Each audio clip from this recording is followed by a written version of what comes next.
Mən Həsənov Əfsan Əloğlu Xətai rayonu Enzes qəsəbəsində kirədə qalan ay yarımda evimin kirəsini verə bilməm. Göz gör şuamla bağlı, şuamın dərmanını ala bilməm.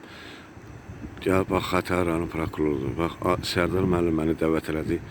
Aqil müstəntiqi də yanına otağına çağırdı. Dedi ki, Həsənov Əfsanın 1050 manat qalan təzminatını ödənsin. Aqil müstəntiqi otağına məni çağırdı. Dedi bura qol çək, ora qol çək. Mənə video çəkilişi ilə 1050 manat pul verdi.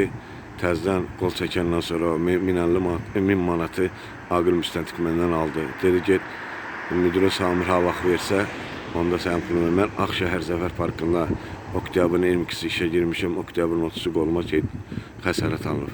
Mənim işim bax buradadır. Mənim müstəntiq, Aqil müstəntiq, prokuror müstəntiqi mənim işimə baxmır. Keçən dəfə də mənə dedi ki, gəl cibimdən 100 manat pul verim, bu işi bağla. İndi də bax belə hərəkət bax. Ağşəhər Zəfər Parkında işləyirəm. İşləyən zaman qoluma xəsarət alınıb. Mən hara müraciət edim? Cənab Prezident, Cənab Nazir Vilayət Evazov, Cənab Kamran Əliyev baş prokuror, burada sizə müraciətimi bildirirəm. Mən yetim uşağım. Mən evimin kirəsini, ay yanımda evimin kirəsini verə bilmirəm. Mən uşağımın dərmanını ala bilmirəm. Bax, hara gedirəm, bax, mənim işim Xətai rayonu prokurorundadır. Müstəntiqdə xahiş edirəm, mənə bir köməkiniz dəysin. Sözüm buracandır, mənə dəstək olasınız. Bütün kanallara müraciət edirəm, mənim videomu ictimailəşsin. Bax, Xətai rayonu prokuroru.